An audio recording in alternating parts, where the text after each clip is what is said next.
profil de la modération que prenait le grand Ayatollah Sayyid Mohammed Hussein n'était que le résultat de la lucidité de sa pensée et le courage de son mouvement intellectuel. En effet, cette lucidité d'esprit et cette clarté rationnelle prenaient aussi la forme de la simplicité. Et nous savons tous que toute science préfère la simplicité à la convulsion. Et le principe de la rasoir de Cam en est la preuve depuis le XIVe siècle. Sayyid Mohammed Hussein a toujours eu, au courant de sa vie, une vision critique pour ce qui se passait dans le monde. Ses pensées ont souvent été transmises à travers de nombreuses rencontres qu'il accordait aux journalistes venant des quatre coins du monde, avec des questions aussi variées que leur provenance géographique, auxquelles le Sayyid offrait des réponses honnêtes et satisfaisantes. En addition à son offrande intellectuelle, le Sayyid avait un goût raffiné pour la poésie, et il a ainsi laissé une vaste anthologie dans ce domaine.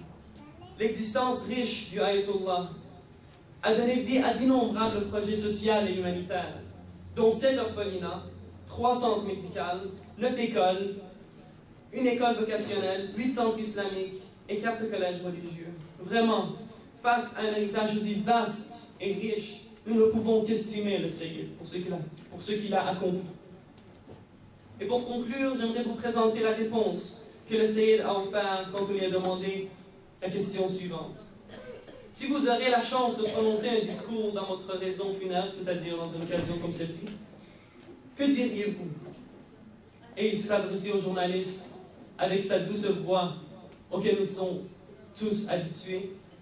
Il dit ceci: « Il se peut que je dise que cet être a mené sa vie en étant ouvert au message. Dès qu'il a ouvert ses yeux sur la vie, elle s'est appliquée à mouvoir dans ses lignes, même dans sa petite enfance et au début de sa jeunesse. Il a souffert et a enduré dans le chemin du message. Et il essayait d'être sincère et honnête. Et peut-être que l'âme humaine incitatrice au mal puisait son espoir. Mais il a poursuivi le message selon ses capacités et a affronté beaucoup d'épreuves et d'abus desquels souffre le messager. Et il a été dans toute sa vie ouvert à Dieu et espéré sa miséricorde.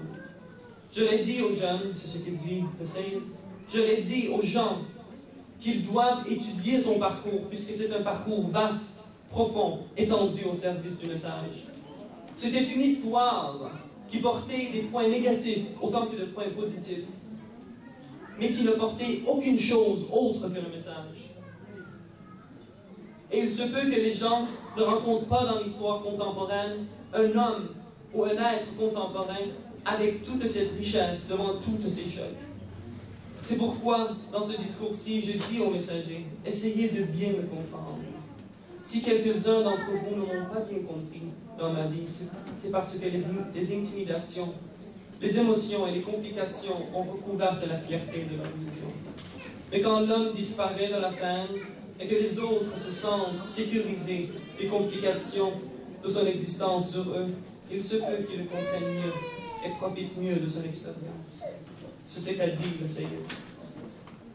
En effet, Sayyidullah s'est offert à l'humanité au message durant toute la durée de sa vie et de son existence. Et même après sa mort, il espérait que le monde profite de son parcours et de son expérience. En effet, durant toute la durée de sa vie productive et fertile, il ne s'est donné à aucun isme autre que celle de l'humanisme, qui trônait tous ses mouvements jusqu'à son rapport avec son Créateur, avec lequel il a été réuni dans une rencontre tant attendue.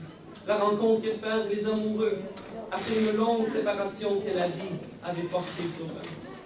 Alors, béni soit le jour où la main pieuse de l'âme ouvrit la cage libérant un oiseau sanglant. Affolé le rouge-gorge, prisonnant dans les flammes et derrière lui tombaient des lilas tachés de sang. L'azur du bonheur et les ténèbres chaleureuses se révélèrent à lui dans un feu bleuâtre. Passion, tirant ses sources des veines généreuses, lui faisant sentir la délirante raison d'être. Dans les jardins interdits où l'eau enivre, le monde libre semble beau et le ciel infini. De la brûlante terre naissent des fleurs de givre, desquelles les abeilles font le miel de la vie. sous les délicieuses ombres des nuages infertiles, en compagnie des saints et entourés d'anges, les prières s'accomplissent par des êtres dociles, trouvant la fierté dans la mesquinerie des louanges. Je vous remercie pour votre attention. Assalamu alaikum wa rahmatullahi wa barakatuh.